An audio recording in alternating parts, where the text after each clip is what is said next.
ધોરણ 7 વિષય અંગ્રેજી યુનિટ 1 એક્ટિવિટી 11 પ્રવૃત્તિ 11 રીડ ધ ફોલોઈંગ ટેક્સ્ટ। મિત્રો, અહીં નીચેની નોંધ આપણે વાંચીએ છીએ। Asma lives in Gandhinagar. અસ્મા ગાંધીનગરમાં રહે છે। જો અહીંયા પહેલા વાક્યની અંદર લીવ્સ શબ્દ વપરાણો છે LIVES, તો મૂળરૂપ છે લીવ LIVE, લીવ એટલે રહેવું, અને સાદો વર્તમાન કાળ હોય જે ક્રિયા અત્યારે વર્તમાનમાં ચાલુ હોય એ માટે સાદું રૂપ વપરાય છે, પરંતુ અહીંયા ત્રીજો પુરુષ એક વચન છે અસ્મા છે એ। હવે એની સાથે ક્રિયાપદનું રૂપ વપરાય સાદા વર્તમાન કાળની અંદર, તો મૂળ ક્રિયાપદને એસ કે એસ પ્રત્યે લાગે, તો અહીંયા એસ પ્રત્યે લાગ્યો છે લીવ્સ એટલે રહેવું। અસ્મા ગાંધીનગરમાં રહે છે। વન ડે હર કઝિન, એક દિવસ તેનો પિતરાઈ, કઝિન COUSIN, કઝિન એટલે પિતરાઈ। રિઝવાન કેમ ધેર, એક દિવસ તેનો પિતરાઈ ભાઈ રિઝવાન ત્યાં આવ્યો। She went to the bus station to receive him, અહીંયા રિસીવ RECEIVE, રિસીવ એટલે લેવા માટે, હિમ એટલે તેને। She went to the bus station to receive him, તેની બહેન એટલે કે તેણી તેને લેવા માટે બસ સ્ટેશને ગઈ। દે રિટર્નડ હોમ, તેઓ ઘરે પરત ફર્યા। અસ્મા ઓપનિડ ધ ડોર એન્ડ, અસ્માએ દરવાજો ખોલ્યો। ડોર DOOR, ડોર એટલે દરવાજો। ઓપનનું ભૂતકાળ છે ઓપનિડ, ઓપન એટલે ખોલવું ને ઓપનિડ એટલે ખોલ્યો। ઓપનિડ OPENED, ઓપનિડ ખોલ્યો। અસ્મા રિઝવાન આવો આવો, વેલકમ ઓ, અહીંયા વેલકમ પછીથી બીજું વાક્ય છે એની અંદર જ, એટલે રિઝવાન, અસ્મા રિઝવાનને કહે છે કે રિઝવાન આવો આવો, વેલકમ, અહીં ગુજરાતીમાં આવો લખેલું છે વાક્યની અંદર, એટલે કે રિઝવાન આવો આવો પધારો। હવે એમાં જ બીજું વાક્ય તરત જ બોલે છે અસ્મા, ઓહ અરે, વોટ ડુ આઈ સી, અહીંયા પ્રશ્નાર્થ ઓહ, અને વોટ ડુ આઈ સી આશ્ચર્ય, અરે હું શું જોઈ રહી છું। રિઝવાન વોટ ઇઝ ધીસ, આ શું છે। Is this your house Asma, શું આ તારું ઘર છે Asma. Asma yes unfortunately it is my house, જો અહીંયા ફોર્ચ્યુનેટલી શબ્દ હોત તો સદભાગ્ય એવું થાત, પણ આગળ અન લગાડેલું છે UN, અને ફોર્ચ્યુનેટલી એટલે મોટો સ્પેલિંગ છે, તો એને આ પ્રમાણે યાદ રાખો। અનફોર્ચ્યુનેટલી બોલવાનું હોય તો પ્રથમ UN યાદ રાખો, UN ફોર્ચ્યુ FORTU, ફોર્ચ્યુ, અનફોર્ચ્યુ UNFORTUNATELY, અનફોર્ચ્યુનેટલી એટલે કમ ભાગ્ય, હા કમ ભાગ્ય। ઇટ ઇઝ માય હાઉસ, હા તે મારું ઘર છે। હવે અહીંયા ઘર નબળું હશે એટલે અનફોર્ચ્યુનેટલી વપરાણું નથી, પણ ઘરની અંદર કંઈક વેરવિખર પડ્યું છે એટલા માટે અનફોર્ચ્યુનેટલી શબ્દ અહીં બોલાયો છે। રિઝવાન કહે છે but you can't arrange things like this, પરંતુ તું આ બધી વસ્તુઓ ગોઠવતી કેમ નથી। કેન નોટનું ટૂંકું રૂપ છે કાન્ટ, ગોઠવી કેમ નથી શકતી એમ ટૂંકમાં। Only A monkey can do it, માત્ર આવું વાંદરો જ કરી શકે, આ તો વાંદરો જ કરી શકે. અસ્મા, ઓહ માય ગોડ, અરે મારા ભગવાન. The back door was not closed, પાછળનો દરવાજો દીધેલો નહોતો. I forgot to close it, હું તે બંધ કરવો ભૂલી ગઈ. ફરગોટ, FORGOT, ફરગોટ, ભૂલી જવું. રિઝવાન, હવે રિઝવાન બોલે છે. ઓ ડિયર, અરે વાલી.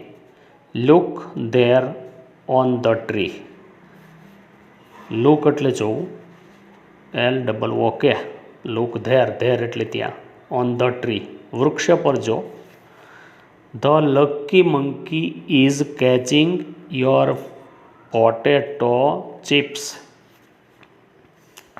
લકી એટલે ભાગશાળી, મંકી એટલે વાંદરો, લકી મંકી ભાગશાળી વાંદરો, ઇઝ ઇટિંગ ખાઈ રહ્યો છે. જો અહીંયા ચાલુ વર્તમાનકાળની વાક્ય રચના છે. The lucky monkey is eating, it એટલે ખાવું, ઈટી, અને એને ING પ્રત્યે લગાડ્યો છે અને આગળ ટુ બીનું રૂપ ઇઝ છે. જો આગળ એમ ઇઝ ને આર હોય અને પછી મૂળ ક્રિયાપદને ING પ્રત્યે લગાડેલો હોય તો એ હંમેશા ચાલુ વર્તમાન કાળની અંદર વપરાય. તો હાલમાં વાંદરો અહીંયા ખાઈ રહ્યો છે. પોટેટો એટલે બટેટા, અને ચિપ્સ, ચિપ્સ એટલે પતરીઓ, બટેટાની પતરી અહીં વાંદરો ખાઈ રહ્યો છે. અસ્મા, અસ્મા કહે છે. Those chips were for you. Those, હવે એ ચિપ્સ પતરીઓ જે છે ને આઘી પડેલી છે એટલે, અને બહુવચનમાં છે, વેરવિખેર, એટલે ધોઝ બોલાશે. Those chips were for you, વાંદરો લઈ ગયો હતો એટલે તે પતરી તો તારા માટે રાખી હતી. So the monkey is luckier than you, આથી વાંદરો તો તારા કરતાં ભાગશાળી છે. લકીયર, ધેન, આ શબ્દ જ્યારે વપરાયો છે ત્યારે લકી એના પરથી લકીયર બન્યું, અને ધેન ના કરતા. હવે અહીંયા ડિગ્રીનો પ્રકાર વપરાયો છે. પોઝિટિવ ડિગ્રી એટલે સમાન ડિગ્રી, અને કમ્પેરેટિવ એટલે અધિકતા દર્શક ડિગ્રી. તો અહીંયા કમ્પેરેટિવ ડિગ્રીનો પ્રયોગ થયો છે, તુલનાની કક્ષા વધુ એમ, અને શ્રેષ્ઠ હોય તો બધા કરતાં ચડી હતી તો EST વપરાય વિશેષણમાં. અહીંયા લકીયર એટલે વિશેષણને ER લગાડવામાં આવે અને ત્યાર પછી ધેન શબ્દ લગાડ્યો એટલે સમજવાનું કે આ કમ્પેરેટિવ ડિગ્રીનો પ્રયોગ થયો છે, તુલનાની અધિકતા. રિઝવાન બોલે છે હવે. Oh let's arrange the room in a civilised way. તો રિઝવાન કહે છે લેટ્સ, પરવાનગી આપવા માટે, પરવાનગી મેળવવા માટેનો શબ્દ છે લેટ્સ, એપોસ્ટ્રોફી S અને LET પછી એપોસ્ટ્રોફી S લગાવ્યો છે. રીએરેન્જ, એરેન્જ એટલે ગોઠવવું અને આગળ RE શબ્દ લગાડવામાં આવે એટલે રીએરેન્જ એટલે કે ફરીથી ગોઠવવું. REARRANGE,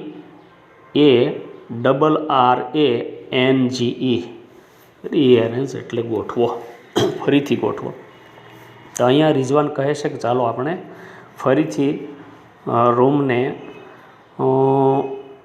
સિવિલાઇઝડ વે એટલે જે ઢબથી ગોઠવવામાં આવે છે સાંસ્કૃતિક સારી રીતે, એને સિવિલાઇઝ શબ્દ અંદર વપરાય છે. આબેહૂબ જે રીતે હતો એ રીતે ગોઠવી દઈએ એમ ફરીથી. જે વસ્તુ જ્યાં આવતી હોય એ જ જગ્યાએ મૂકવામાં આવે તો એ સિવિલાઇઝ ગણાય, સારી ઢબથી ગોઠવાયેલું. અસ્મા, અસ્મા કહે છે લેટ્સ ડુ ઇટ, ચાલો તેમ કરીએ અથવા તો ચાલો આપણે ગોઠવીએ. હોપ, હોપ, વાંદરાનો અવાજ આવે છે ત્યાં. હવે બિફોર ધ મંકીઝ એન્ટ્રી, અહીંયા વાંદરાની એન્ટ્રી થયા પહેલાંના જે ચિત્રો છે રૂમના એ આપેલા છે અને એ પ્રમાણે સરસ રીતે સિવિલાઇઝ રીતે ગોઠવાયેલો હતો, સારી રીતે યોગ્ય ઢબથી ગોઠવાયેલો હતો. અને ત્યાર પછી વેરવિખેર થયું હોય એ મુજબ આડાવળી વસ્તુઓ પડેલી છે, પણ અહીંયા સરસ રીતે ગોઠવાયેલા રૂમનું ચિત્ર દ્રશ્ય છે. તો મિત્રો આગળ ઉપર એક નોંધ અહીં આપી છે, let's read what did the monkey do. વાંદરાએ શું કર્યું છે એ વિશેની નોંધ છે, એ સાથે સાથે આપણે જોઈ લઈએ છીએ. અહીંયા the monkey entered the room, વાંદરો રૂમમાં પ્રવેશ્યો. It's scattered all the things, scattered એટલે વેરવિખેર કરી નાખવું, તેણે બધી જ વસ્તુઓ વેરવિખેર કરી નાખી. The table fan is on the cot, table પંખો છે એ રૂમમાં નીચે પડ્યો હતો. It was on the table near the cot, અને તે કોટની નજીક ટેબલ પર હતો. The monkey broke the study lamp and tore the book, વાંદરાએ અભ્યાસ માટેનો જે ગ્લોબ હતો એ તોડી નાખ્યો અને પુસ્તક પણ ફાડી નાખ્યું. ટોર એટલે ફાડી નાખવું, બ્રોક એટલે તોડી નાખ્યું. The monkey took out shoes from the shoe stand and threw them out, વાંદરાએ બૂટ છે એ બૂટના સ્ટેન્ડમાંથી બહાર કાઢી અને ફેંકી દીધા. The monkey threw the statue on the floor, વાંદરાએ પૂતળું પણ જમીન ઉપર ફેંકી દીધું. It was in the corner, તે ખૂણામાં હતું. ધ કપબોર્ડ વોઝ ક્લોઝડ, કબાટ બંધ હતો. નાવ ઇટ ઇઝ ઓપન, હવે તે ખુલ્લો હતો. The monkey put the flower vase on the sofa, sofa પરની જે ફૂલદાની હતી એ પણ વાંદરાએ ફેંકી દીધી, લઈ લીધી. પુટ એટલે મૂકવું થાય અને એક બાજુ ખસેડી લેવું પણ થાય. અહીંયા વાંદરાની ભાષામાં એ એમણે લઈ લીધી એક બાજુ. It was on the stool, તે ટેબલ ઉપર, સ્ટૂલ નાના સ્ટૂલ ઉપર હતું. All the chairs were upside down, બધી જ ખુરશીઓ એક બાજુ વાળી દીધેલી હતી. તો મિત્રો આ પ્રમાણે વાંદરાએ અહીંયા નુકસાની કરેલ છે, રૂમને વેરવિખેર કરી નાખ્યો છે. તો હવે તમારે આ પાઠની અંદર આવતા જે શબ્દો હું તમને કહું છું એ શબ્દો તમારે મને મૌખિક કરી અને આપવાના છે. પહેલો શબ્દ વેલકમ, એનો સ્પેલિંગ બોલો અને ગુજરાતી જણાવો. બીજો શબ્દ છે એરેન્જ, એનો સ્પેલિંગ બોલી ગુજરાતી જણાવો. ત્રીજો શબ્દ છે રીએરેન્જ. આ 3 શબ્દો તમે જણાવો. અને અહીંયા 2 વાક્યનું તમને ગુજરાતી કરવા માટે આપું છું અંગ્રેજીનું. તો પહેલું વાક્ય છે the monkey entered the room,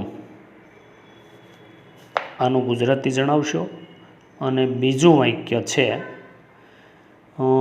it scattered all the things, આ બીજું વાક્ય. આ બંને વાક્યનું ગુજરાતીમાં ભાષાંતર કરીને જણાવો આ તમને લેશનમાં.